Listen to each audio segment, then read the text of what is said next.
Hello, good evening. My name is Jackie Rivera. I'll be your MC for tonight's Out of an Abundance of Caution, Volume 31. Thank you all for being here tonight. That's right, that's me. You can follow me on Instagram at ClimateQueer. This is a queer who cares about the climate. Happy to be here today, coming to you live on unceded Lenape land. Thank you, Lauren. And down below in the basement of the Pratt Institute in Crown Heights, Brooklyn. This here, this is what we used to call a costume shop. Yes. Many of us are performers. Many of us have spun a round or two around the theater circle here in New York City. And we haven't seen one of these in a long time. This is also a prop. This is it's short for properties. This is something that an actor might hold on stage.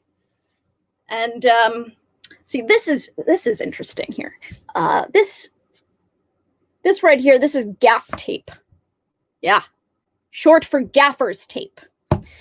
And a gaffer is a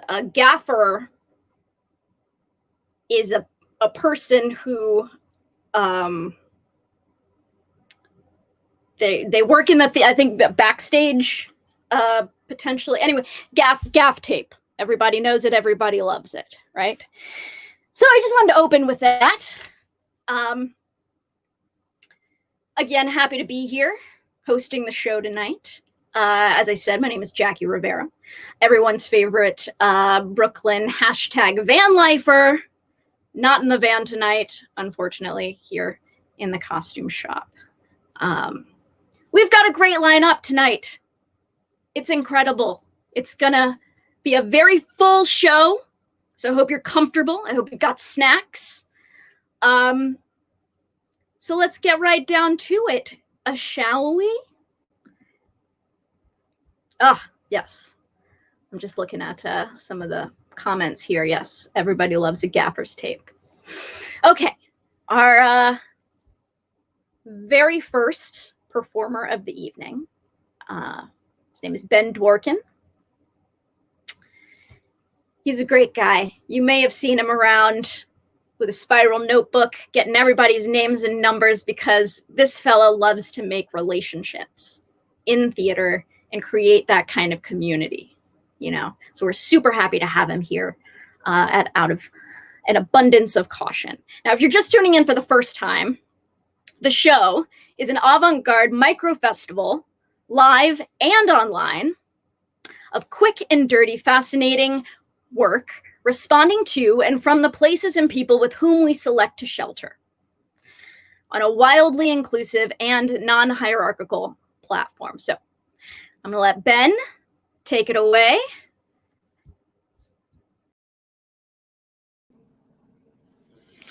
Thank you. Good evening. I'm here today to give you a message of hope. Joseph Campbell once said, "The cave you fear to enter holds the treasure you seek."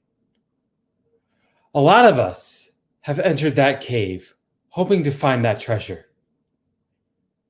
And that is a bright and better future for the arts, for social interaction, and a desire for things most people have taken for granted. A future with enormous activity and 10 times the appreciation for it than ever before. A future where everyone feels included, both on a neurotypical level and a neurodiverse level. A future where dozens of artists come together to take the first step in beginning a new wave, a new chapter in our time on Earth. I believe we can take that path starting now. Either we're going to let our hesitancy to continue on our path to success that we're positive of the pandemic bring us down, or get us on the wagon, get us back on the wagon to continue on that path. Either we're going to let the shutdown of the arts bring us down, or we can build back what we've lost. We've lost so many projects as a result of this pandemic and have made plans that are on hold right now. But we can rebuild our arts community and make it 10 times as better as it was before. As I address this community tonight, as a performer with neurodiversity, I'm here to tell you that the path to a new beginning is imminent. We are on the path to a bright future.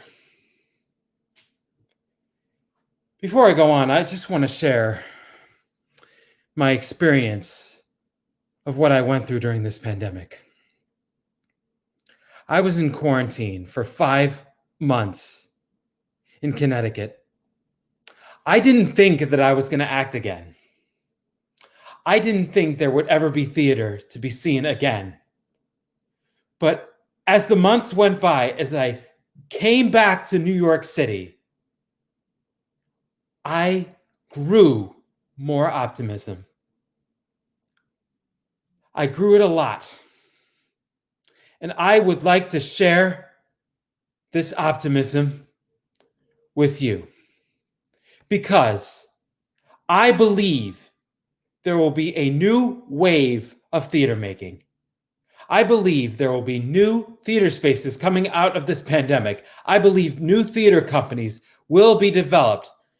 I believe everyone hearing this message will have an idea for a theater company that they've always dreamed of, and I believe they could have the time to develop it.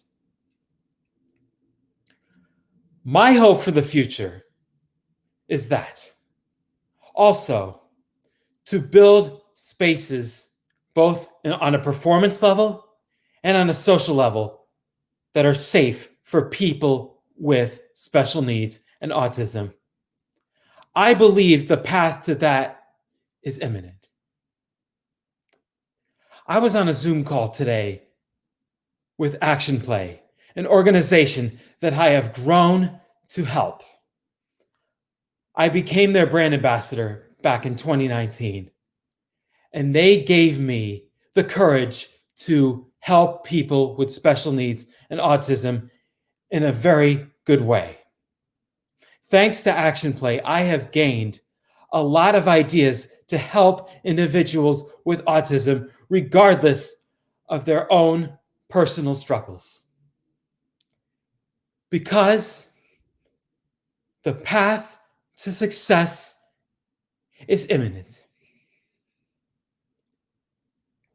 I believe if we could put our heads together, we could make a bright future for the arts, for people with special needs, and for all people after the pandemic subsides. Because I believe the future is ours. And I have seen a lot of people feel like this is the end of their careers. But I'm here to tell you, it is not the end of your careers in the arts. This will continue, and I feel like it's the beginning of a new chapter to come. I believe we could accomplish it.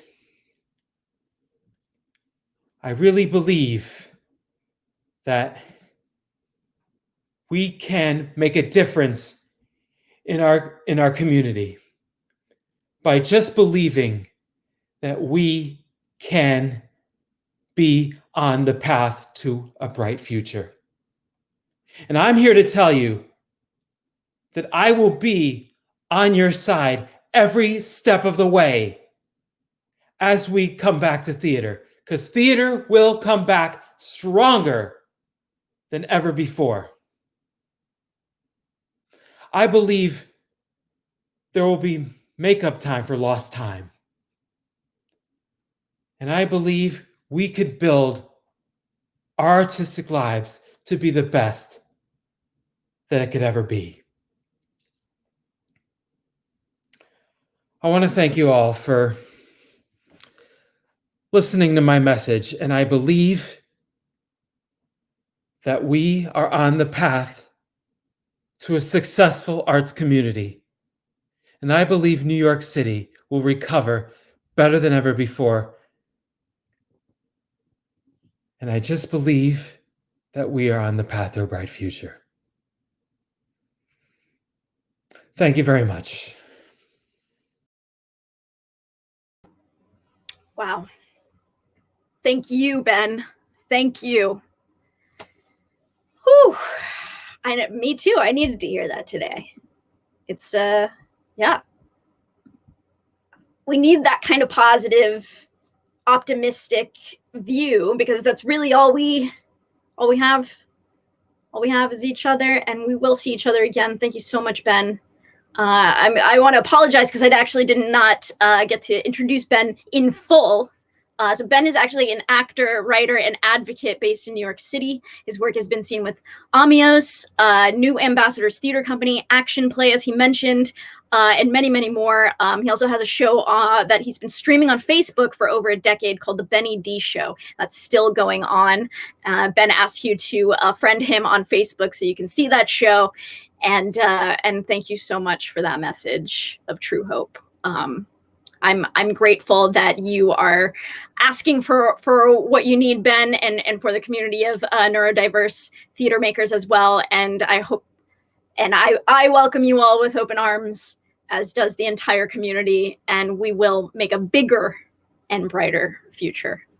I'm sure of it. Thank you, Ben. Okay. Moving right along.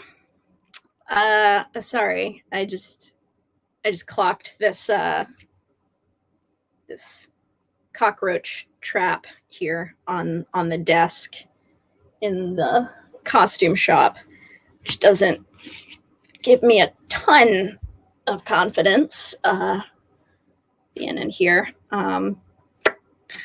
Yeah, cockroaches. They're around. That's why we need funding. We need funding as well, everyone, which brings me to tipping tonight. All of these incredible artists are coming here, sharing their work with you. Please tip the artists. Thank you. Okay, so let's move this right along. Next up, we've got a video by Betül Adalier.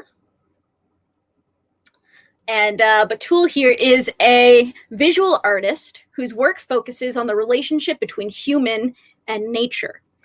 She is a graduate of Florida State University, Florida, where she received her degrees in business administration, two degrees in business administration, and a Bachelor of Fine Arts in studio art.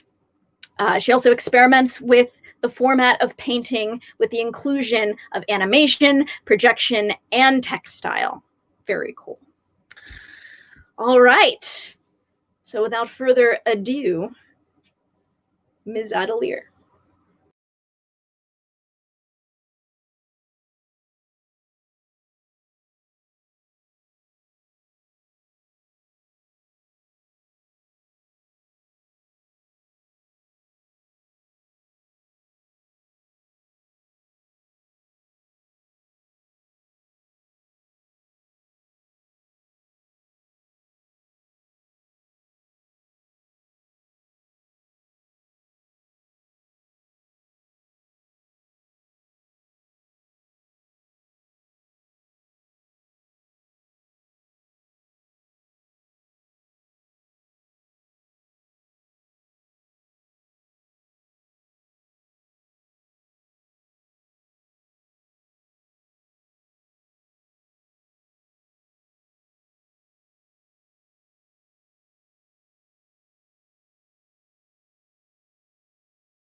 Very cool. Very cool, Betül. There she is. Mindscapes. That piece was called Mindscapes. How satisfying, right? Just a tiny little door with this expansive infinitude to walk into. It's brilliant. All right. Yes, if you want more, betuladalier.art. Check it out. Thank you, Betül. Okay. Next up, as we head over and get the show rolling, like I said, it's going to be a very full show. We've got Kippy Winston. Kippy Winston is here, everyone. I know. I'm very excited. She's presenting tonight Heavy Apps, the Let's Hug edition. I love hugs. I miss hugs, actually. So Kippy, if you're unfamiliar, Kippy Winston is an internet media sensation whose advice column, Just Ask Kippy, was featured on the comedy website GLOC. And for years, Kippy was a press rep to the stars, publishing the semi-autumnal fictitious publication The Radish, which got to the root of downtown theater gossip. Back when fake news was fun, right? All right. Kippy, are you oh, I'm is Eliza here? Eliza Bent? Because we've been trying to get in touch with Kippy, but she's not. Am I on? Yeah. Yeah. It's very odd. Kippy's camera and microphone are not working. But as you can see in the chat, Kippy is still sending messages. So we're really out of sync here. There's just, Kippy's having an issue. But I'm here to sort of represent in the meantime. So sorry about this. Oh, no worries. I don't speak French, so I wasn't sure what was happening. Not a problem. Not a problem. Kippy loves all languages, so you're in good company. So, Jackie, I understand you're potentially interested in doing the sort of like an interview type thing. Yeah, that's what we had discussed. Yeah. We could also, I thought perhaps an intro. Kippy did send an email for me to read aloud. So maybe I'll do that and then we'll do an interview. That sounds great. Great. Okay. So here's what Kippy writes. This is just what this piece is. I love an hors d'oeuvre and an aperitivo, but heavy apps are so déclassé. Not to mention those other heavy apps. You know the ones. Sometimes when I'm on a heavy app, I feel so heavy in spirit. This Kippy is very body positive, but let's be honest. Sometimes I feel generous and allow someone to converse with me only to be dismayed by a corporeal tattoo or a pandemic beard or a 7-month-long beer belly. Basta, we must demand excellence. Je suis ici to do that for you. One of the subtler hardships of la pandemia is the challenge of meeting new people, let alone les prospects romantiques. So, this Kippy shall pair you with a person, and depending on your proclivities, it could be for romance or for friendship and camaraderie. So, that's sort of what this whole heavy apps is about. I'm simply the executive, helper person for Kippy. So that's the proposition. And now, again, on behalf of Kippy, I'm happy to do sort of like a interview with Jackie or Lauren. I know both were interested in possibly being Oh, wonderful. Oh, hello. Great. I love how the mask is like a little beak. Thank you so much. I like the cheekbone sort of situation. Yes. And also, Jackie, how you have costumes behind you. I mean, it's very theater. We are theater. So, I'm actually coming at you live from the Brick right now, so I'm truly in a theater. It feels like a real show. yes. Oh, how marvelous. Well, who dares to go first? I've done a lot of talking already, Lauren. You want to take it away? I'll take it away. All right. So Kippy wants to know, tell me about the people you have dated before. Great question, Kippy, and I'm glad you've asked. Typically in the past, it's been I've dated men, sometimes never other theater makers, and sometimes good men and sometimes real dirtbags. Scoundrels. Scoundrels. All right. This is helpful information. What is your idea of pandemic fun? You know, I have really loved getting on the House Party app and just doing a lot of video calls, perhaps, with a little spritz, a rosé wine spritz in my hand. And I love to hear what people are reading and thinking about. Beautiful, wonderful. That sounds like a fun any time of the year. Now, with regard to these good men you've dated and these scoundrels, what do you want? What do you need? What are your desires in a pandemic partner? That's a great question. I think what I'm looking for is someone who can have phone conversations with me and is not looking to be in public space right now, because I think that's dangerous. So somebody who has, I guess, a gift of the gab, and somebody who's also not going to bother me too much if I don't text them back right away. Big time, big time. Now a brief session of you choose. So you'll just choose one or the other. Great. Twitch or Stitch? Ooh, Twitch. Journey or Gurney? Gurney. Heavy apps or hors d'oeuvres? Hors d'oeuvres, please. Merveilleuse. All right, Lauren, perfect. I have the mental Rolodex will begin to spin for me, and I'm sure Kippy will also meditate on this. All right, thank you. Any questions for me? I presume you're interested in a romantic partnership potential, or perhaps even just a friendship. Just, I think an interesting friendship that could potentially blossom into romance. Sounds wonderful. Beautiful. Friendship that could be romance. We'll add that to the Google form. And speaking of which, now would be a good time.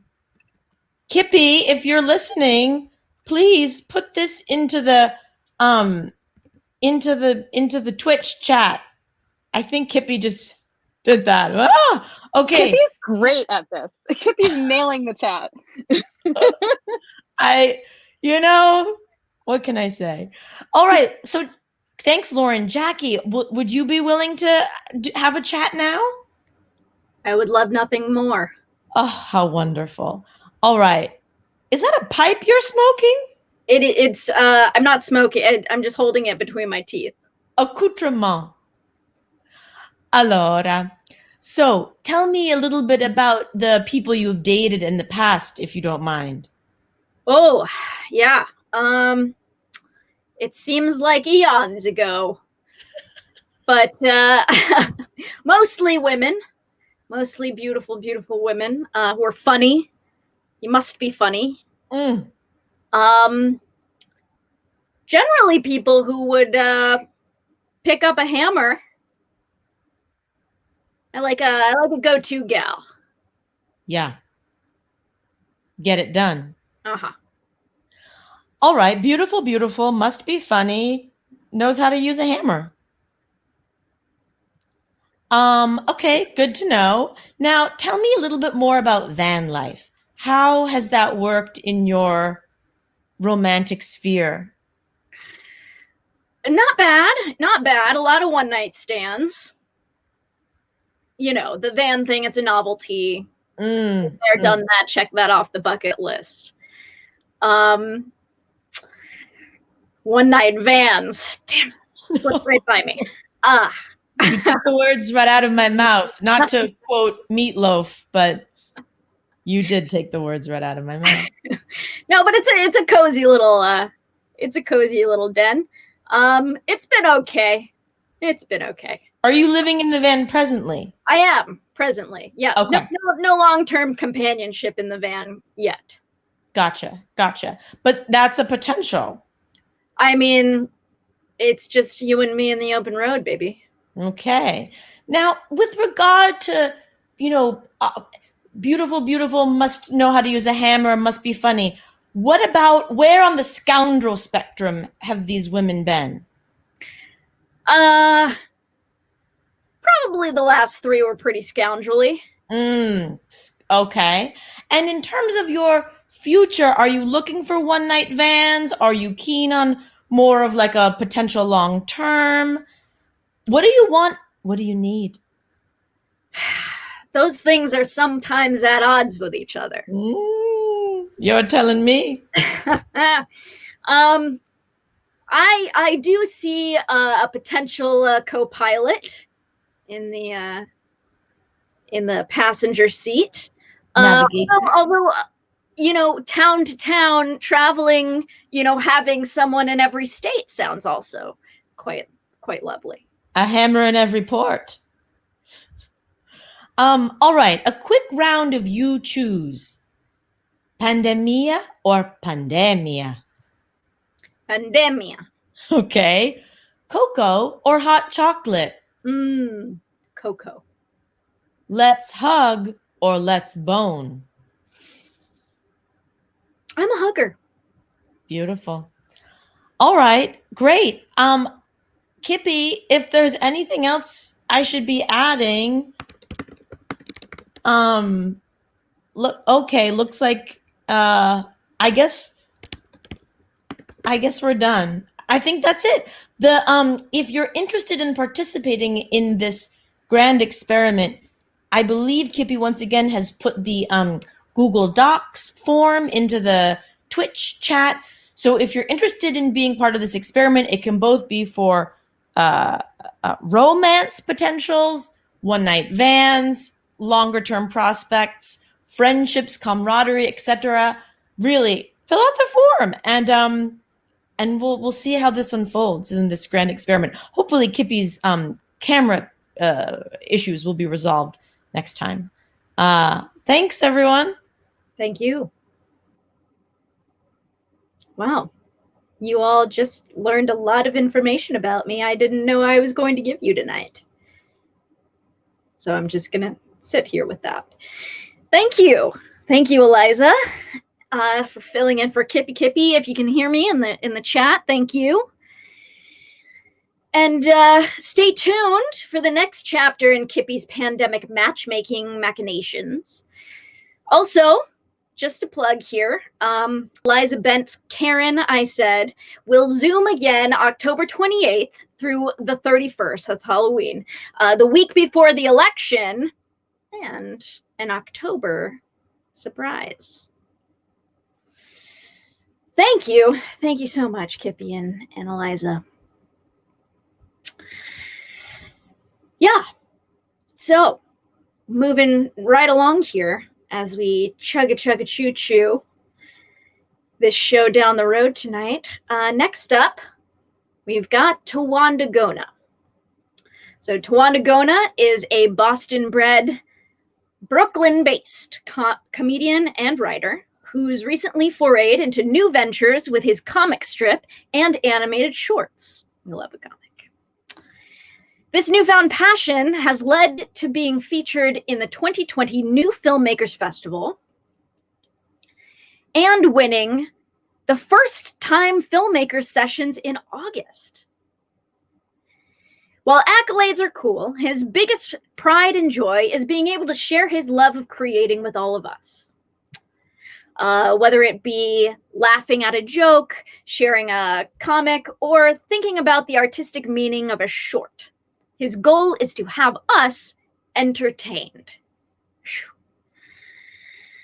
Well, his true goal is to one day meet Gucci Mane and Stone Cold Steve Austin in the same party, but for now, our entertainment is his number one on his checklist. All right. Let's see what Mr. Tawanda Gona has for us. Entertain me, Tawanda.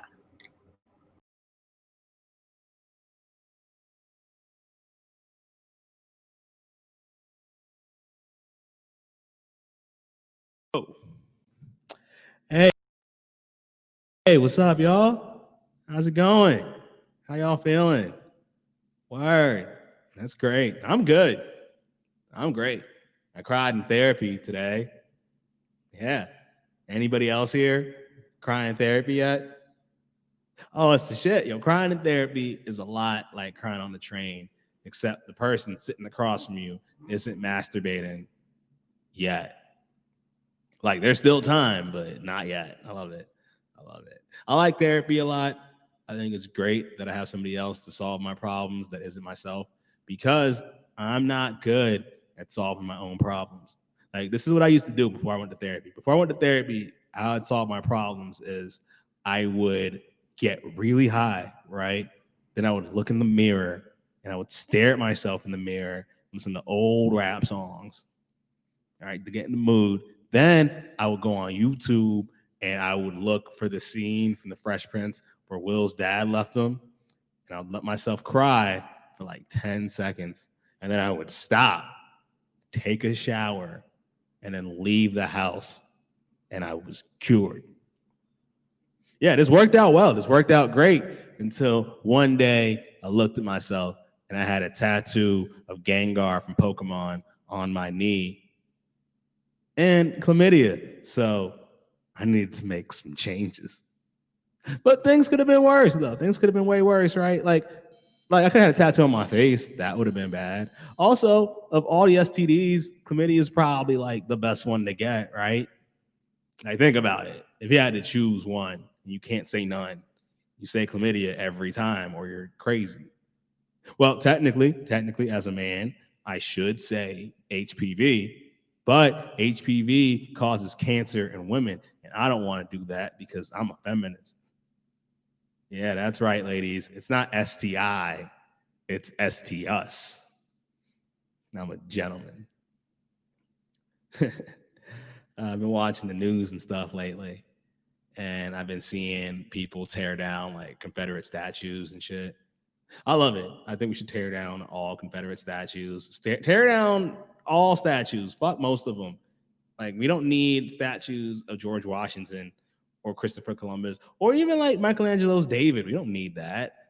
We need to put up some new statues, though. I want some new statues, and not just like, oh, that's another Jackie Robinson. No, we already have enough of those. Plus, who watches baseball? Nobody. What I think we should have statues of are the new heroes to Black culture that don't get lauded.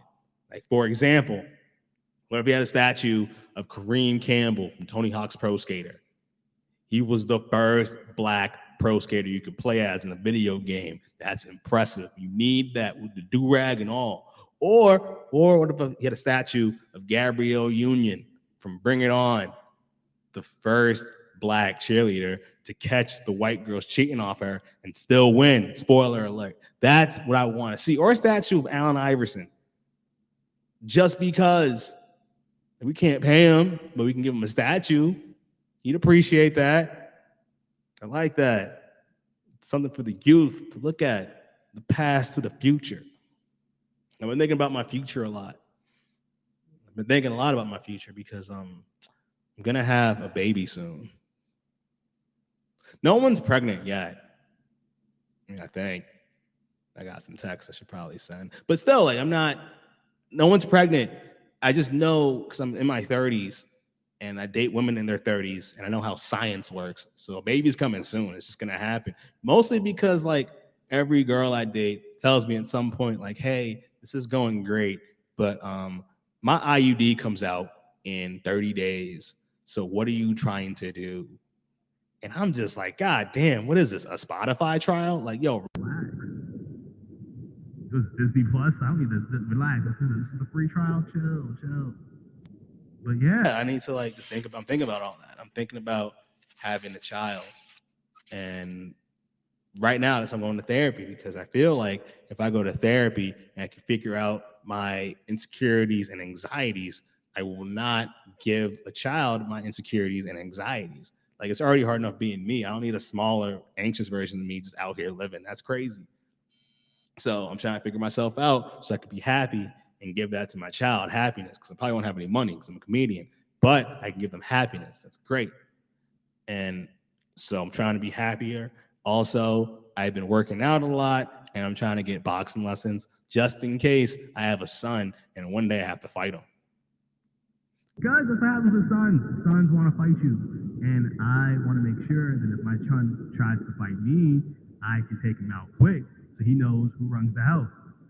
Because if my son beats the shit out of me, makes me tap out to an ankle lock or whatever, I can't tell him anything about the SATs. Like, do your homework. They'll be like, yo, shut up before I make you tap out again. This time I won't stop. I'm like, all right, son, this is yours, I guess. I love you, Kurt Angle. All right, guys. It looks like that's my time. I get in the light right now. I had more to say, but good night. Thank you very much. Bye.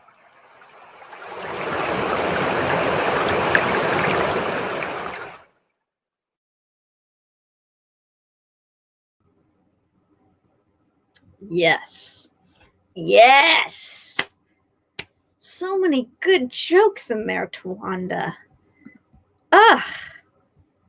Amazing. You know, that reminded me of this summer when I was staying in the Jennifer Miller's apartment.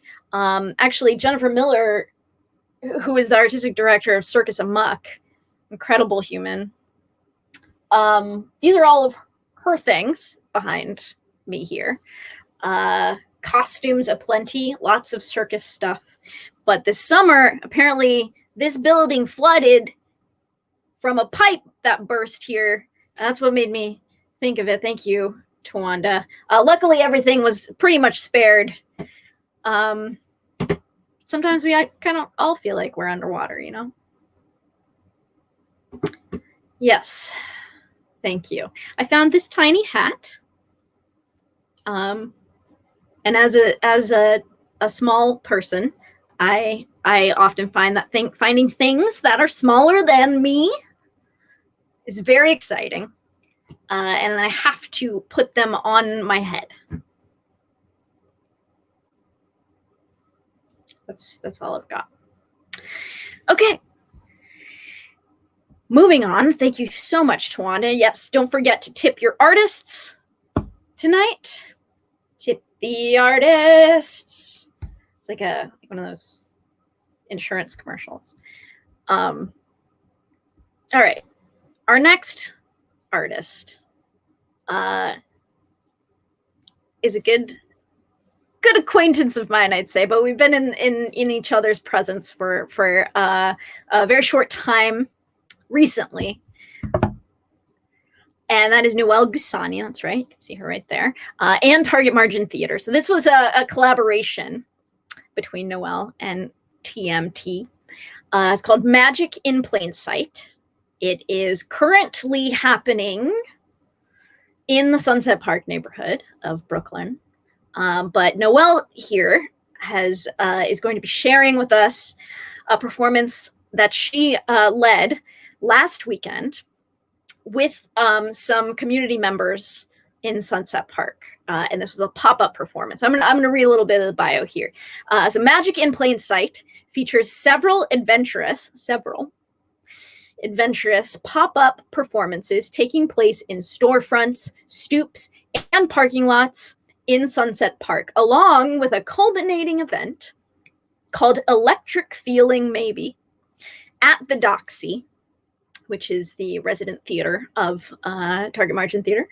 It's not a play or a conventional production.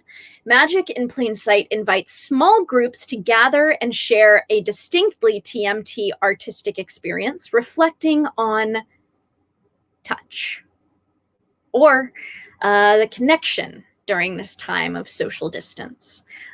So what you're about to see is a very quickly drafted performance by brilliant artist Noel Gussonia, featuring community members Carlos Montevero Diaz, Sarah King, Frank N. Poon, and incredible lighting by Yang Yu.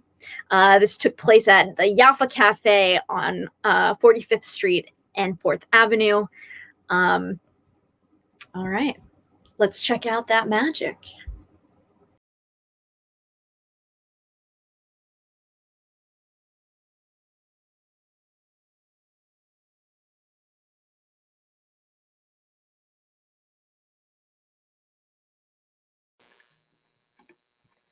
I feel connected in the bath, although I'm all alone there. Just me and the cat meowing. And of course, I'm always connected to Wi-Fi. Wi-Fi, Wi-Fi, Wi-Fi, Wi-Fi, Wi-Fi, Wi-Fi. If you say it enough times, it starts to feel like it's not a word anymore. Wi-Fi, Wi-Fi, Wi-Fi, Wi-Fi, Wi-Fi. Remember when it wasn't a word? Remember when it used to not be a word?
Oh my God. Did you hear the sound of actual clapping from people who were watching a thing live on the street?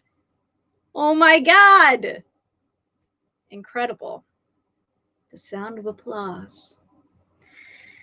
Wow. Thank you, Noelle. Thank you. It was also produced by Victoria Linchong, with production coordination by Rubina Shaffi and sound by Ryan O'Hare. I was fortunate enough to see it live last Saturday. And just yesterday, another one of our artists, Karen Briscoe, was completing a similar pop-up performance at the Yaffa Cafe, again, with some high school students from Sunset Park High.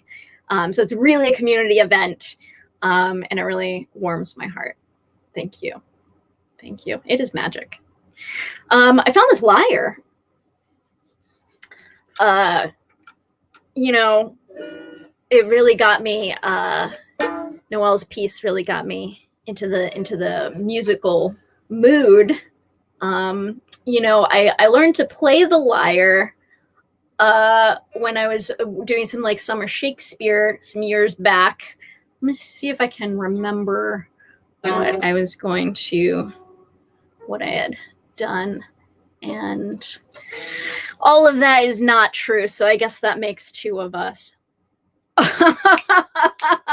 Oh, liar. Yeah, I know, I could sell it. Hey there, Jesse. Hey, Lane. Hey, everybody out there. Thank you.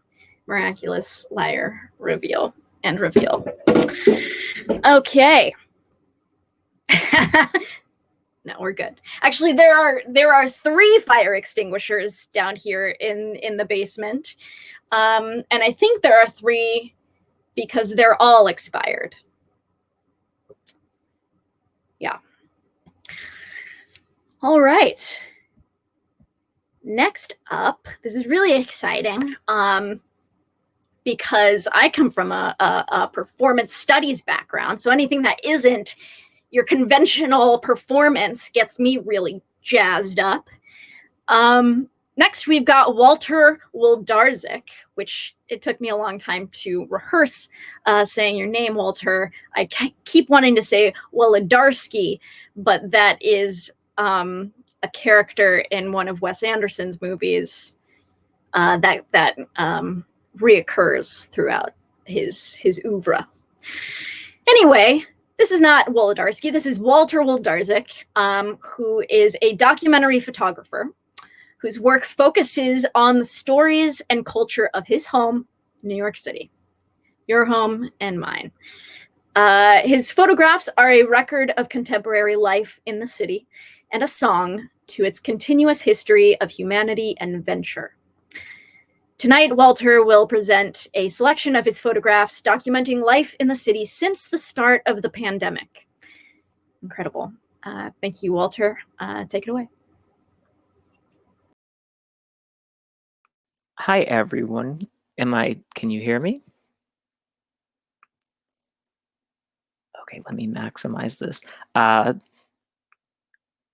Thanks for having me. So yeah, and I'm going to watch the chat. So thanks, Theresa. So if you want to throw questions into the chat, please feel free. And I'll watch there and try to answer. So yeah, so I'm Walter. I'm a documentary photographer, and I've photographed for the Brick and Title Point and Exponential Festival for a bunch of years now. Thanks for having me. These shows are really great, and it's very cool to be here. So this first photo is not the vibe of my presentation, but I thought I'd start with it because it says welcome, and I've been joking that this is the entrance to the anarchist jurisdiction of New York, and that in order to pass, you have to answer a question posed by the president of Antifa. So, but this is not the vibe of my presentation, but I thought I'd start with it.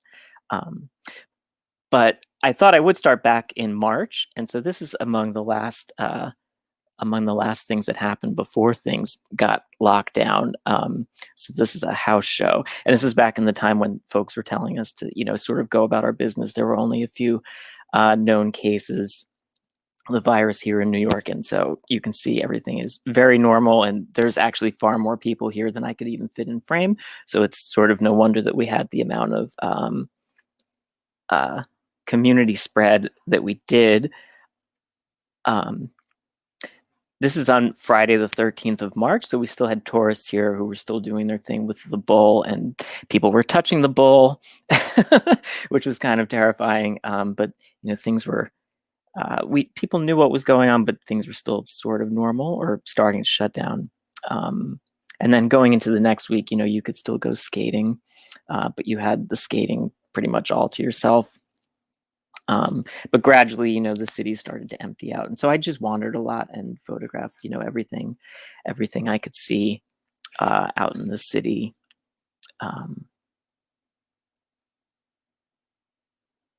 These kids were playing, this is before they took the hoops down. So these kids were playing one-on-one, and it was really beautiful, although, kind of like, oh my God, so many people so close. But they were playing one-on-one, and they were joking that if you lost, you had to go home for 14 days and not come back. And someone's nose started running at one point, and they actually had a can of Lysol, and they started screaming and hosed the ball down as it was rolling down the court. And so the cops did show up and sort of let them just continue, but eventually they took the hoops down, as I think probably everybody saw, to sort of prevent people from playing ball. This was in Times Square. Things had emptied out, but kids were still there and feeding the pigeons. This is Mina, who runs a pigeon rescue, and I actually went out with her specifically feeding the pigeons because they, with the city had become so depopulated, they didn't have their usual food sources. And so as a pigeon rescuer, she went out with huge containers of feed, and this is behind Port Authority, and she fed all these pigeons. So eventually, as people started to come back, it was no longer necessary. But for a while there, she was feeding lots of pigeons. And I tried to avoid taking tons of these sort of empty streets, empty city pictures, but it was sort of unavoidable, This was pretty bleak. I don't know if Ryan's on the call here. This is right by our homes. Yeah, the pigeons did need help for a minute there. So I don't know what this person was marking off, whether it was days in quarantine or days since lockdown, but that was pretty bleak. This is a memorial on Graham Avenue. This is Rome, who's a postal worker who I met on Broadway. And this is Rocky, who's our UPS guy. So I tried to document these folks. This was on Easter. There was no Easter parade, but some folks did come out to St. Patrick's, and so there was an interview happening here, which was a little terrifying because of the lack of masks. But I just kept my distance from these folks. But they were really sweet. I don't know what exactly they were talking about, though. It's Little Italy. This is my friend Dinah, who I accompanied to do a project documenting the work she was doing as a courier, delivering PPE and groceries through some mutual aid networks. which is really important. And I think the first day we biked 40 miles around the city, and it was really striking because you could bike down Fifth Avenue, and this is like, 6 p.m. and there was really nothing but taxis, a couple taxis and a bus or two. So you really could bike everywhere. This is, downtown. So that traffic is one of the first things that came back. So we kind of lost that, but for a moment, it was really, you really had the entire street to yourself. And this is State Senator Jessica Ramos, who did coordinated food donations and deliveries for a couple months during the pandemic, which was also so important. There's so much food insecurity. You can see how many people were lined up. This on a Saturday to get food, and she did this for several months. Yeah, Jessica Ramos is awesome. And so then moving into the protests, and there was a lot of talk about documenting the protests and the ethics around that. So my feeling about it was, I wanted to be out and document. I thought it was very important to document this movement, what was happening for our history, to show what was happening to everyone out there, but also to do so ethically and not put folks at risk. So I think the ethics around this that's an entire discussion. You could have an hour just talking about that. But the way I approached this was to, try to not take up space, document what was happening, not sensationalize, be very considerate and, concerned with the ethics, but to be out there and document. I think besides preserving what was happening and showing everyone what's happening, having cameras out there really holds the people in power and the police to account. So it's good to have cameras out there.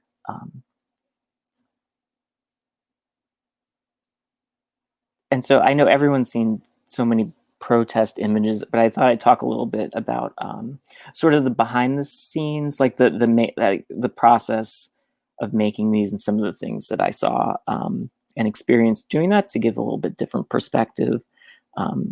This guy was actually on the New York Times Magazine cover, I believe. I met him later, another photographer's photo of him. And so then, I actually met him and talked to him like at another march. He was really appreciative of all the photos.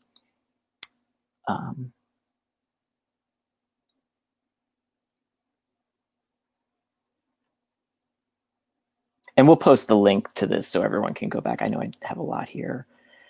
But these are the early days of the protests.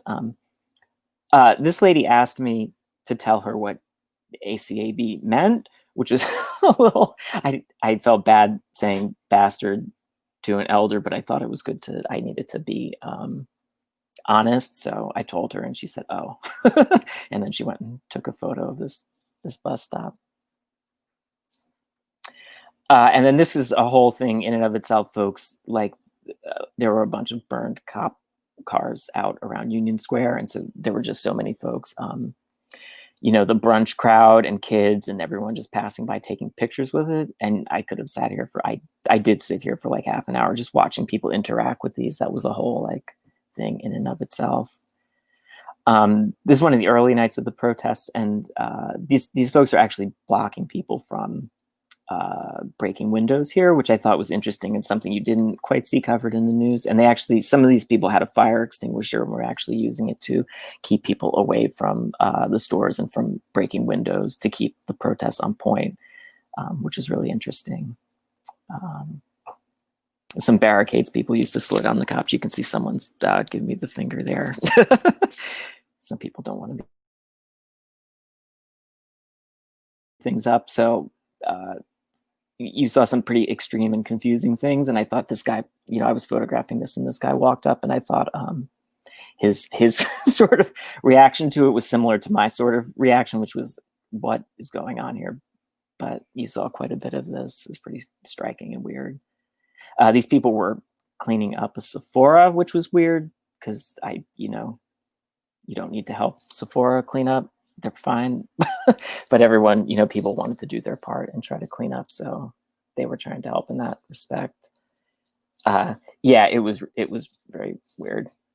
It's a lot of interrupted graffiti, which I always find interesting. wondering what happened. And then another theme through a lot of the protests was sort of this idea of looking and observing. So there was this, and surveilling.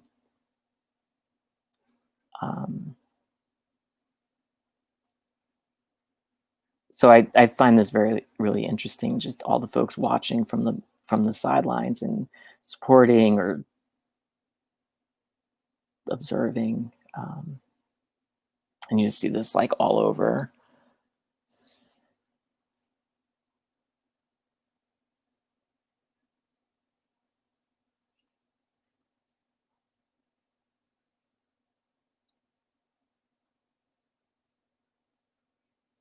And then the police, don't like to make joke photos, but this one was a little hard to resist. It was a little too perfect. This guy is like the most cop like I had ever seen. I had to take a picture of him.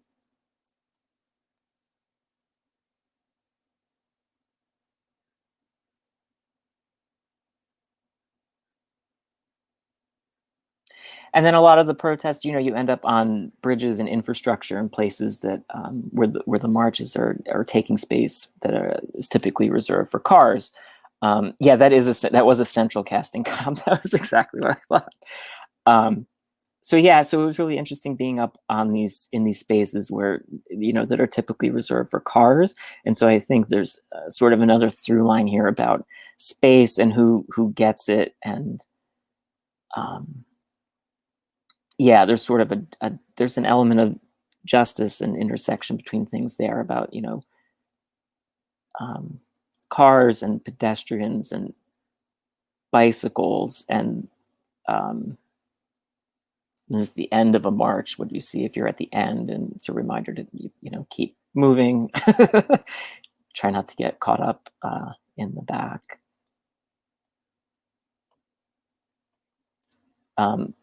And yeah, the thing with the bikes, you know, they're used both as weapons by the cops, but also in the marches as a means of protection. And there's groups like Riders for Rights. You see some of them here, and they're holding up the back of the march and keeping everyone safe from the cars. And I can say in this particular case, you know, there was at least one person maybe on a motorcycle behind this group, and they were like revving their engine and trying to get through. And it was really ominous because you're on a bridge and there's really no way off at this point, and you can't really easily climb over to the inner roadway. So things like that would happen. And the cyclists really do something crucial here in protecting the marchers from the vehicles. And you see, this is one of the early street riders bike protest, and you see like how many people are out on their bikes. So that's, you know, another interesting through line. And this was a memorial ride for Sarah Pitts, who was an assistant district attorney who was a member of Riders for Rights, who was killed while riding in Williamsburg. And so this is her memorial march. And so this, I'm going to try to wrap up here. I think I'm going a little long. But this was on St. Mark's. This is sort of a funnier thing that happened where I was just walking by and I saw that it was like Mardi Gras on St. Mark's. This is in June. And I said to my friend who writes the blog, Evie Grieve, about the East Village, I wrote him and I said, oh my God, did you see if people have been telling you like what's happening on St. Mark's? It's like Mardi Gras out there. And he was like, yeah, you know, people have been writing me. Everyone's like flipping out about it. And so I made a little video just walking down the street. And I sent it to him. I don't know if you can see this very well, but he posted it and I said, you know, you can post it, but just, you know, take my name off it because I think it's going to be maybe a little contentious. And yeah, it gave me anxiety to actually even be out there. But I made this video and as I was filming, this convertible drove through and it was kind of just like perfect. So he posted it and you can see like all these media outlets are like, can we use this? Can we use this? And so it went super viral. You can see it's been viewed 5.1 million times. It was on like every local news outlet. It was on like CBS Sunday Morning. It went like super viral. And on Saturday morning, Cuomo retweeted it and said, don't make me come down there. So I was actually glad I kept my name off it because it became like some people it was crazy. People were saying like, you know, thinking it was fake, or, you know, someone said, this person went and just looked for this. It's not happening everywhere. Someone was like, how did you get that car to drive through? Like, people really, I think they actually thought it was like staged, but you know, it was just completely organic. But that was in June, and so that created a lot of commotion. These guys were guarding, I think, Saks Fifth Avenue. And then, you know, this was the occupation of City Hall. I thought this was great. You know, they painted cop-free zone. And when the cops did want to finally come through and clear everyone out, they did. But for a while, you know, I did witness like a couple cops would inadvertently like walk on the wrong side of the sidewalk. And so people would run over and start yelling with their phones, and they actually succeeded in like chasing out like cops who would like inadvertently like walked on the wrong part of the sidewalk. So I thought that was pretty amazing. You know, you could just kind of create this, like, at least for the perspective of those two cops, a cop-free zone where you could scare them back out.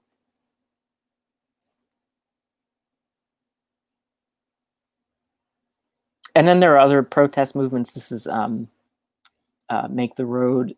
You know, Cuomo said that thing about how he talks to all his millionaire friends and asks them when they're going to come back, he'll cook dinner for them. So they actually set up a table and had like place settings in front of his office in Midtown and asked him when he was going to come cook for them as a means of, you know, advocating for all of the workers who were excluded from benefits, the undocumented, and folks who have jobs that just don't qualify for the benefits that a lot of other people do get. Yeah, Make the Road, they're badass. And they do such a great job pulling these actions off that are just like really visually compelling, and they really hit the point. And this is a march for safe reopening of schools. So all this stuff continues, and you know, it's very intersectional with all the marches for justice.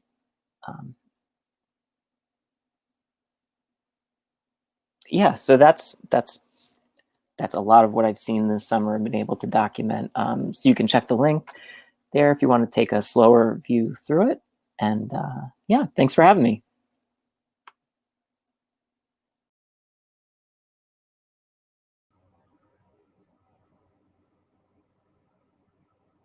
Y'all, I could literally sit through that for the next week. I love photographs. Thank you so much, Walter, for being the eyes on the street, for documenting this incredibly strange time in our lives, and the triumphs and the actions. Look at us out there doing things. Or look at Make the Road. I delivered groceries with them. They're incredible organization, and Riders for Rights and street riders and all of the bike protests. Yes, Walter Wlodarczyk, amazing eye as well. Really beautifully composed photographs of our fair city. Yes, thank you. Actually, Walter has been so generous as to donate his tips for tonight back to the Brick Theater. Thank you so much, Walter. And don't forget, everyone watching, to tip our artists right here at the PayPal link. And as Walter is, yes, exactly, supporting our home at the Brick, I do just want to give a shout out to Theresa and Lauren and Jess for hanging on to this gem hidden inside of the internet for us to come to every Sunday for the last 31 weeks. Incredible. There's an incredible amount of work that goes into producing this show. I am honored to have been a part of it twice now. Really, thank you all. You are guiding us. As Ben has said, we are here in the space, setting down a path for a time when we will be together again. And this is our practice. So thank you for helping us practice every week. Okay, y'all. One more left on the docket for tonight. Hannah J. Sims presents Bandwidth today. This is it's written by Hannah and directed by Aurelia Clunie. And Bandwidth takes a peek into commerce and work-life balance in a near future where everything has moved inside because of the persistent virus. Let's check it out.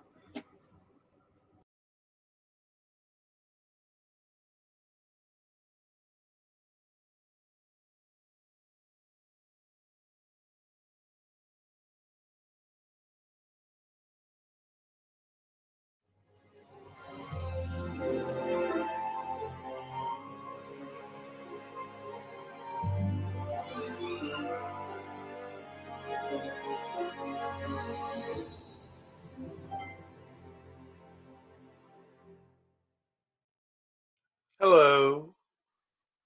This is a play. This is how we do plays now. Yeah, I know. This is part of the play known as the exposition. Okay, and it's where we make it clear to you what is going on. Now, we don't do this for you. We do this for the play because your understanding of the play is the thing that makes the play work. Now, without that, the play can be written, but can it make it to digital Broadway and then be adapted into a movie with a multi-million-dollar box office gross and spawn a popular line of I don't know, t-shirts? No, it cannot. And the economic viability of theater is extremely important right now, as I'm sure you already know. These days, a thing is either successful or it doesn't exist. There is no in between. So try to keep up. I will now explain who I am. I am the narrator. I've been working as a narrator for a few years now, ever since I moved in here. The knowing everything part is really nice until it isn't. You will notice that I am in a messy little apartment in La Plata, Maryland that I cannot leave. Narrators are immune to time and space, but not viruses. We are also not entirely immune to feelings, but let's not talk about that right now. You'll know about it soon enough. This play takes place in December, quite a while after Wuhan, but still long before the end, in a time where people over 30 or so remember when it was called working from home and not just working. Young people do not remember this. They think going to an office sounds not only dangerous, but also disgusting.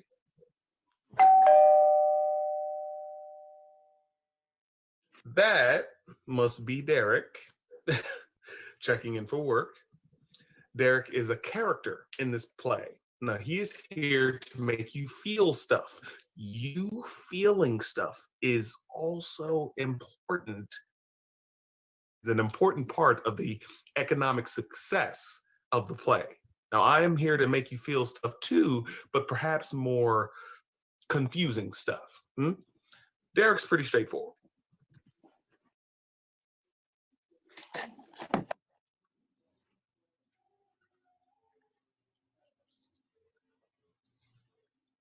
Hi, Stella, can you hear me? Oh, hang on, I can hear you, but I can't see you. Oh, there you are. Hi, just clocking in. This is the stand. Cool. Johnny. I swear to God, I always get the Johnnies and the Jimmies confused. Last week I was calling this kid Jimmy for like the whole... Okay, yeah, sorry. Okay, yeah, here we go. See ya. John. Hi, Johnny. Hi, Johnny's mom. Johnny, Santa is so excited to see you. Have you thought of everything you want for Christmas? Oh, that's wonderful. The reindeer are in the reindeer stable over there. Not right now. The reindeer are sleeping. Reindeer are nocturnal. Let me check and see if Santa's ready. He's a little busy making toys. Okay. Follow me. It's just up this hill here. Bye.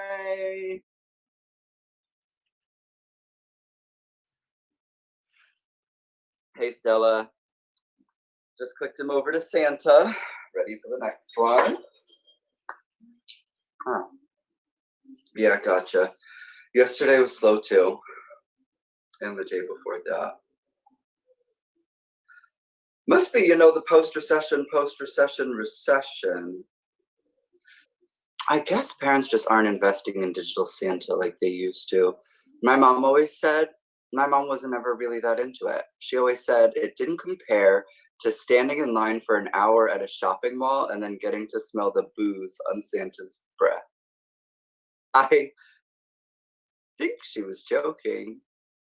It's weird. I keep thinking of all this stuff I want to ask her. We were talking for 24 years, or like 22, because I guess I didn't learn to speak until I was 1 or 2. But now I keep thinking of all this stuff I didn't ask her. I always used to kind of envy being a solo. I had this friend who was a solo when he was 17. That was when you could still use the internet to have friends. And he used to make his own grocery order, like order whatever he wanted. And my mom in 24 years never once asked me what I wanted for the grocery order. Or I guess in like 22 years, because like I said, but I guess what I'm trying to say is I don't really like being a solo that much. Now that it's happened. You're solo, right, Stella? I mean, I've never seen anyone walk by your frame. Not even to go to the bathroom or any whatever. Stella? Hello, Digital Santa Industries, Merry Christmas. Oh, hey Derek, it's still you. Oh, sorry you were frozen. I didn't realize you were still talking. The last thing I heard was something about the post-recession. That's okay. I was just saying some stuff. Oh, was it personal stuff? Sometimes they freeze it if you say personal stuff. I'm sure you remember the company handbook that consistent with national regulations, internet bandwidth can only be used for purposes that stimulate the economy, which of course is as it should be. The internet is a limited resource that keeps our country running.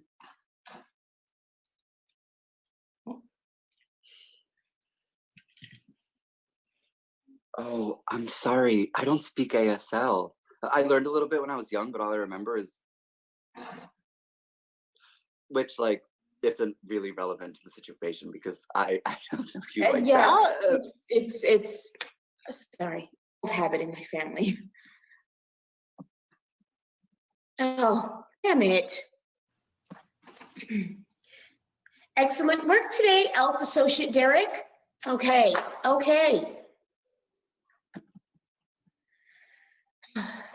Gonna have to be more creative.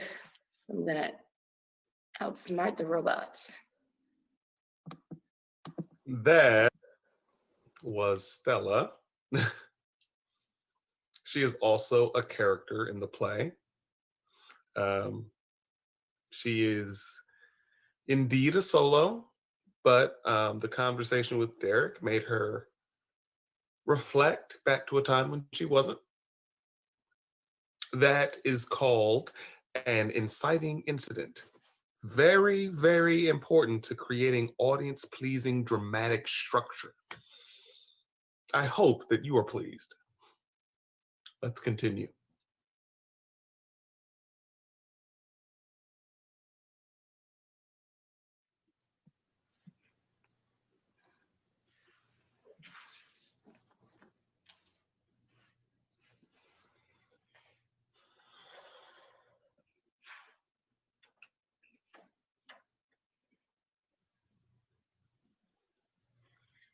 Hey, Dev.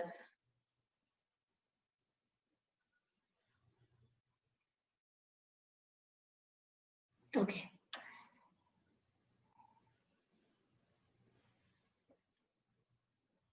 I mean, if you're seeing this, I guess it got to you. I found this old flash drive in the kitchen, in the drawer. Maybe it was yours to begin with.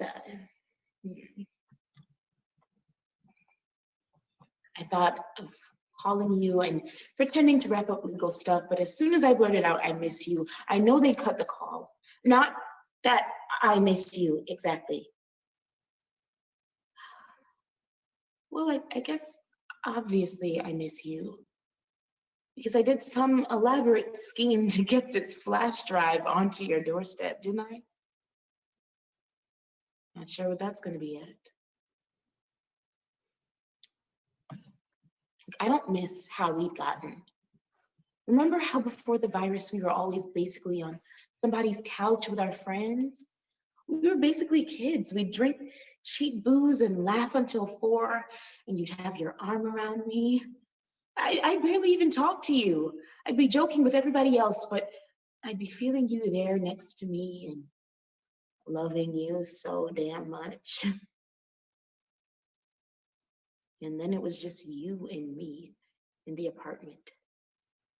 You and me and no one else to dilute our love. You know how we got. After some years, we got poisonous. The day you moved out, I watched you from the window as you sterilized all your shit in the street, and I imagined that it was my love for you that you're washing off of the furniture, and I just felt so deeply relieved.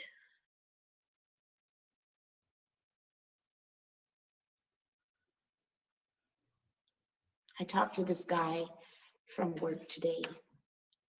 Basically a kid, kind of awkward. I just like him, okay. But I was like, I could imagine living with him because I wouldn't be in love with him. I just like him, okay.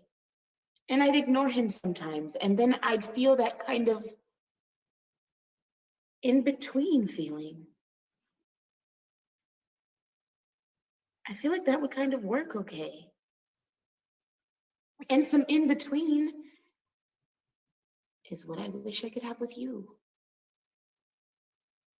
I just want to talk to you a little bit, not every day, not hear you breathing every minute. I know I can't have that. I know it doesn't exist anymore. I know people have to choose and then live with what they chose, but I guess I just want you to know. I want an in-between with you. Okay?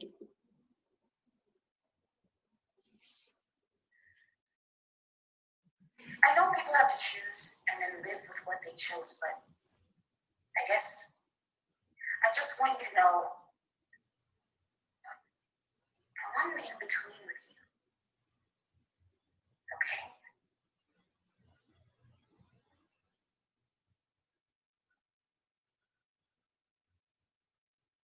So now you know the character of Stella. And you know that she did indeed manage to get this to me, which is an important narrative development in the story designed to get a reaction from you.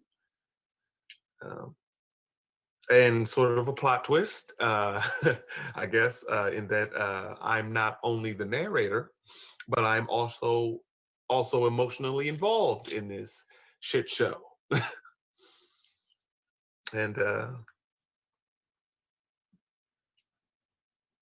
this is the end of the play. Everyone must, everyone must choose. And we chose the end.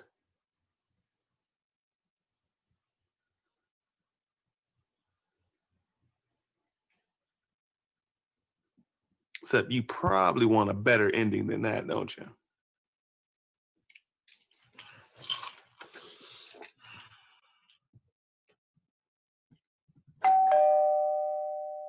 Hello, Digital Santa Industries, Mary.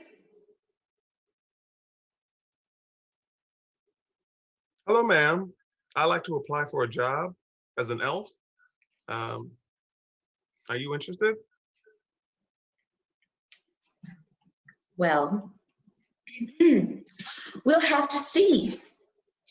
Just so you know, it's part-time.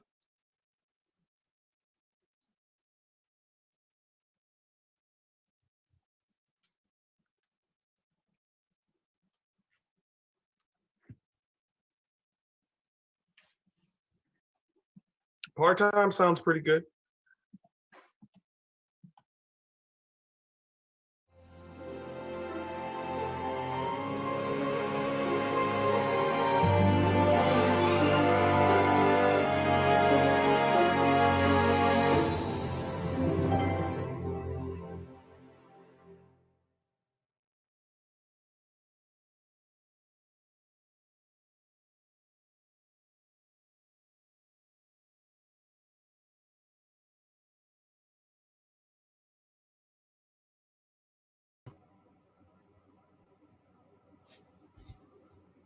Kippy, I don't want to be a solo forever.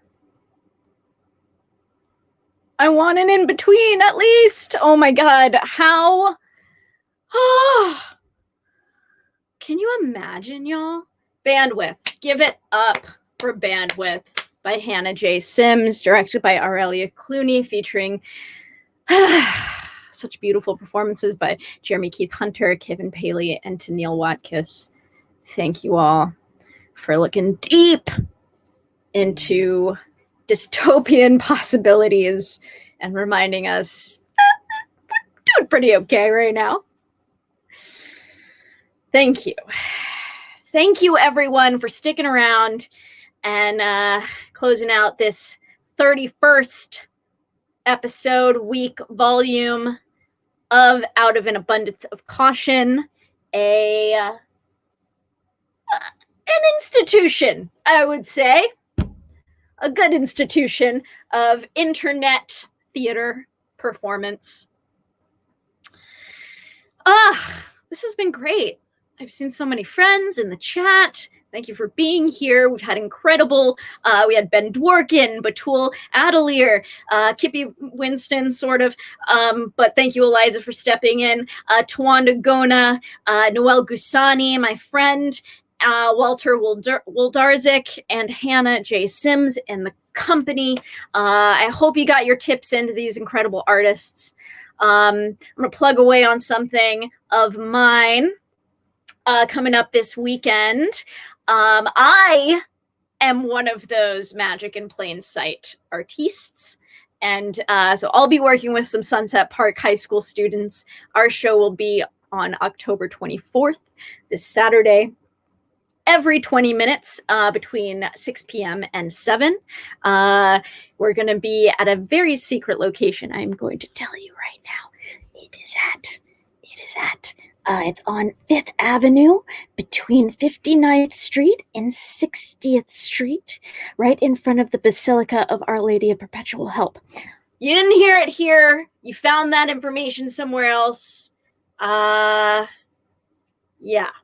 So I would love to see you all and see and support these incredibly young artists in the Sunset Park neighborhood. Another thing I want to plug too is that right before I did the show, I got an Eco Tarot reading by Adrian Jenick. So Lauren, can you put in the scroll at Eco Tarot? If you could find them on Instagram, they're doing free tarot readings. Yes, thank you. They're doing free tarot readings, 2-card and 5-card spreads. These cards are amazing. They're incredibly sustainable. They're made out of paper that's been made in the desert with mineral dyes. The illustrations are beautiful, and they're to the point of telling your climate future or your role in the climate crisis as we go forward. It's really awesome. It was really grounding for me today. Plus they have some slots to fill still with Shiloh, who's doing a 2-card spread. She is of Lakota heritage, and Shakina in Atlanta, a wonderful Black woman who's doing the 5-card spread. They are free. They're offering, they're accepting donations, of course, too. But I just wanted to let you all know that because it was a pretty amazing experience. As was this. Thank you. Out of an abundance of caution, everyone who came out tonight, Theresa, Jess, and Lauren. I had a great time. A tip of the hat to you.